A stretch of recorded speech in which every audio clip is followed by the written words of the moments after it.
What's going on, everybody? Coming at you with another video. Last time I talked about how the Ninja Turtles episode, Cousin Sid, correlated to, following Jesus, because in the episode they mentioned the phrase "Spot marks the X," which represented a dog being buried under the house named Spot, and a box filled with cash was supposedly under there, and how Jesus would be represented by the dog that you're looking for the treasure under, which is salvation. Go check it out if you want to understand the full depth of what that means. But today I want to talk about something different. It's more of a testimony type of deal. The word is He knows my name. So when this word came to me, it came to me last year. I was in an acting class that was held by a famous actor, and he had a class that was geared towards up and comings. And when I met him, I was a little starstruck, so I acted kind of weird. You know what I mean? Like, not weird in a way of like, well, to be honest, I acted completely out of character. So it's like I was weird to myself. But when it came to being in this guy's presence, I was just so happy to be there, and I was trying to do my thing. I was trying to get him involved or tell him about my play idea that I had, and to understand that I was trying to scout for people and hopefully, get him involved in the process of it. So when I met him, I acted completely out of character. Like, I came to him and just made myself seem like a weirdo, like I would be on some using type stuff, you know what I mean? Like, that was the energy I felt for myself, and it was really just, I wanted to be able to say that he was my friend. I was looking for the title and the recognition that came from humans, but mind you, I was just trying to do my independent short films, and I wrote my play like I just said, and I wrote some little skits and stuff, just trying to dibble and dabble, in the industry on my own. But I didn't really have much support, I mean? Well, I had a team that I was building, but let's just say things didn't work out. No love lost to the people I was working with, but just things didn't work out. It wasn't the guy's plan.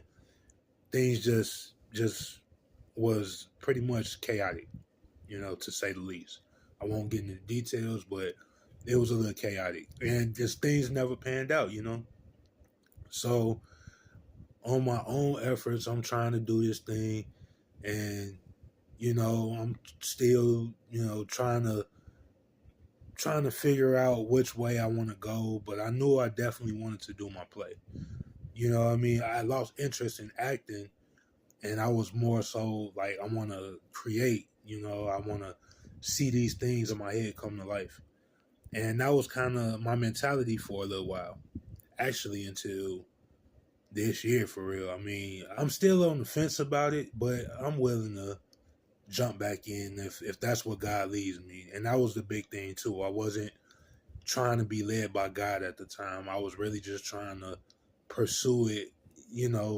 I said I actually thought that I was being led by God, in which I was, as far as not listening to what I thought I wanted to do. I thought that I was really being led by the Spirit to, pursue these things, but and I could have been, you know what I mean? Like, I never, I won't downplay myself and say like I didn't know what the enemy's voice sounded like, because I did, and I spent nothing but time in prayer, watching sermons, listening to praise music, and just, going to church and everything like that. I wasn't really too much reading the Bible, but as I said in many other videos, didn't start really getting into reading the Bible till this year. I'm not really a fan of reading, so I listen to it and I get edified that way. But, reading just puts me to sleep. So,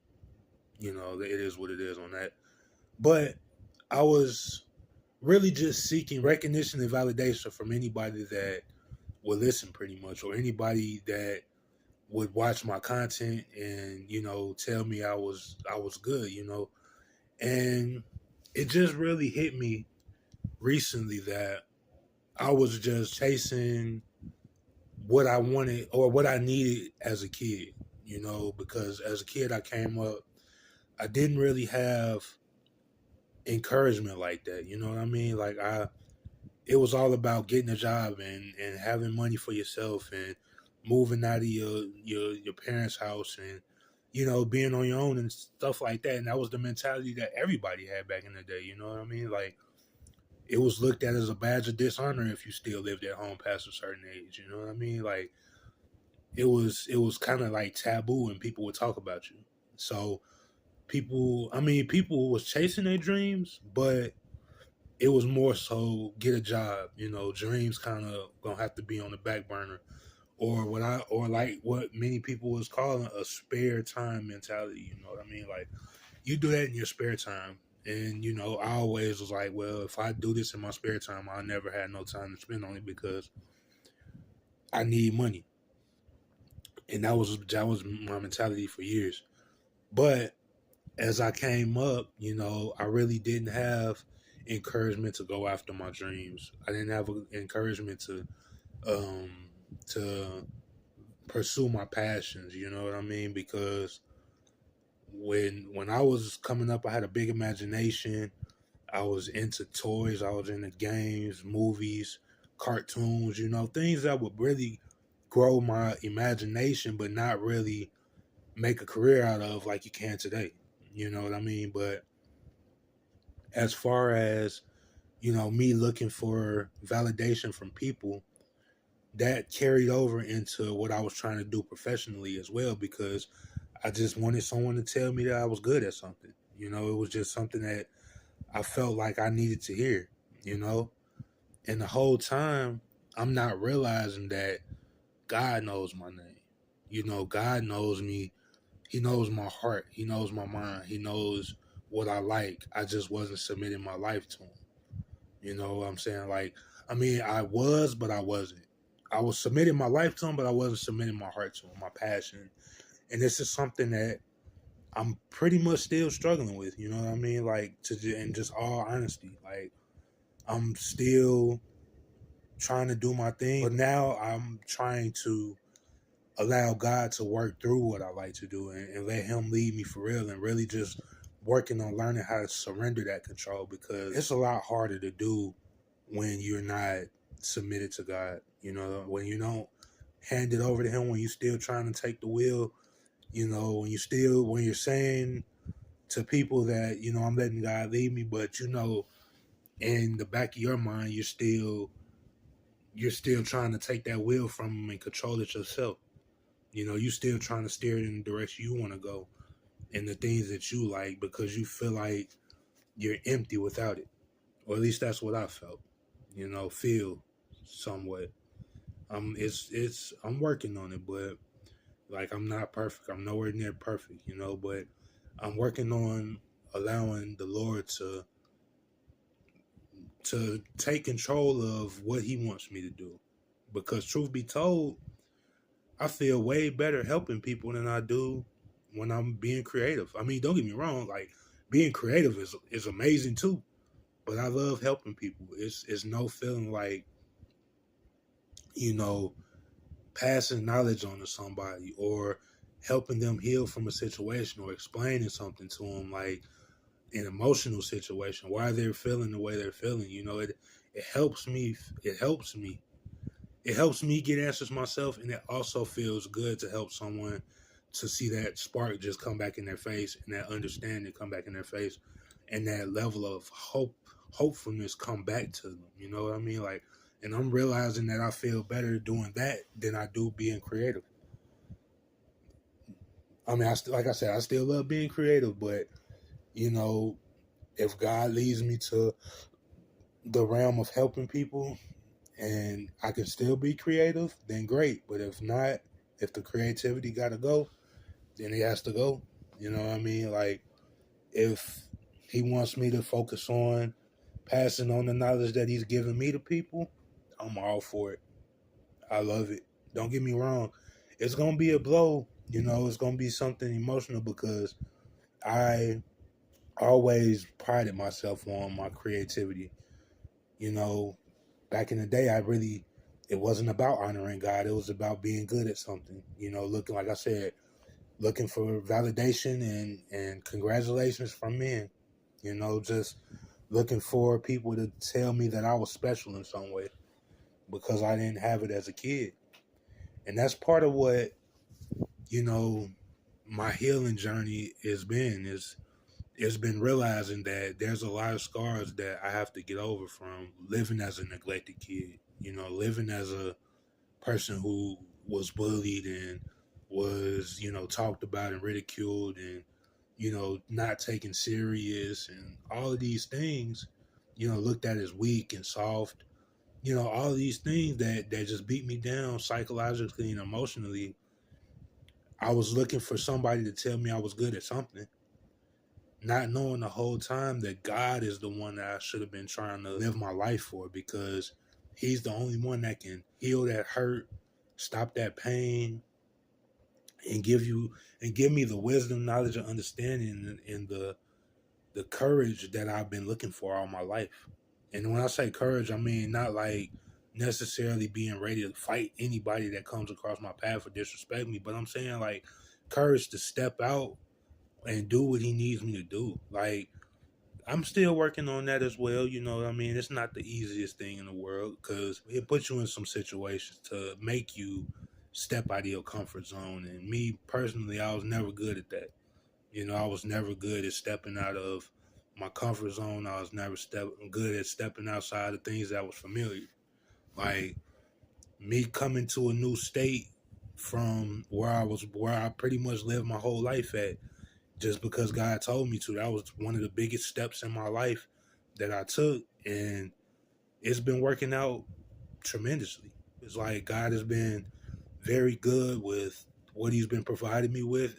I can't say it wasn't easy all the time. It wasn't scary. I can't say that, but it's been beneficial, and that's what if like what I would say that this message is. I would say for anybody who needs to hear it, God knows your name. God knows who you are. You're important to him. He loves you. He wants to heal that hurt that's inside of you. He wants to eliminate the root of that problem. He wants to comfort you and set you up with your dream career, and he wants to put you in a better place in life. You know, it just requires the trust in him, which I didn't have for a long time. I trusted him with listening to him. I trusted him to answer prayers, but I didn't trust him with my heart because I didn't know how to surrender it to him.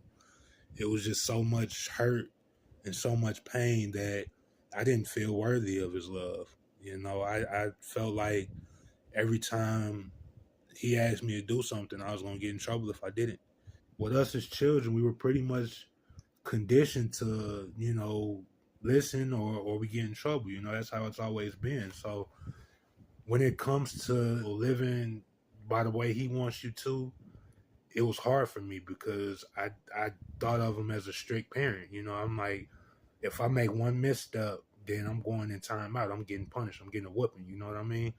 And being scared of getting in trouble has been a big hindrance in my life. You know, which is why I just wanted somebody to tell me I was good at something.